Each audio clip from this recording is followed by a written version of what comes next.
O Lab Barbanza de Boiro acolleu esta mañá a Xornada Agro 360, un evento que se consolidou como punto de encontro para expertos, emprendedores e autoridades co obxectivo de abordar os retos e oportunidades do sector agroalimentario galego, cunha especial atención á sostibilidade e ao emprendemento rural. Boiro foi o epicentro de innovación no agro galego.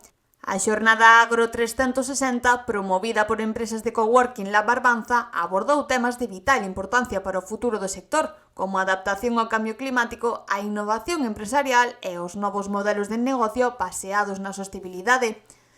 A primeira mesa de debate centrouse na sostibilidade ambiental e o cambio climático, onde expertos como José Ramón Vázquez, vicepresidente de Viratec, e Jacobo Feijóo, responsable de Medio Ambiente e Cambio Climático de Unións Agrarias, analizaron as políticas actuais e os desafíos para o sector agroalimentario galego. A segunda mesa estivo dedicada á innovación do sector agroalimentario, cunha intervención destacada de Paula Soto, directora de I+D de Gealsa, que presentou proxectos innovadores que están a revolucionar o mercado agroalimentario. O evento tamén contou cun espazo para presentar proxectos de emprendemento que buscan conciliar a sostibilidade coa resiliencia. Proxectos como os de Elena Vitoria, CEO de Salmoira, ou Maruxa Carmiña, de Canumi, foron algúns dos exemplos inspiradores que se mostraron. A xornada rematou cunha pequena degustación de viños e produtos do sector, onde os asistentes puideron coñecer máis de preto a calidade dos produtos agroalimentarios galegos. A Deputación da Coruña tamén estivo presente no evento e a deputada de Emprego, Rosa Ana García, subliñou a importancia de fomentar o emprendemento no ámbito rural.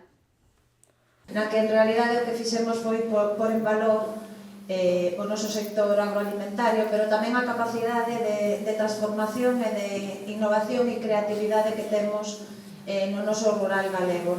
Hoxe falastes de transformación, de innovación, de novas tecnoloxías, pero tamén de como crear empresas sin perder de vista onde temos postos os pés, no medio onde vivimos.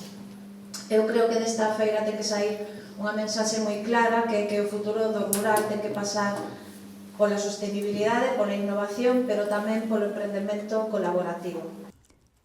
A Xornada Agro 360 deixou claro que o futuro do sector agroalimentario pasa por unha transformación sustentable, a innovación e, sobre todo, o traballo en rede entre as administracións, as empresas e os emprendedores.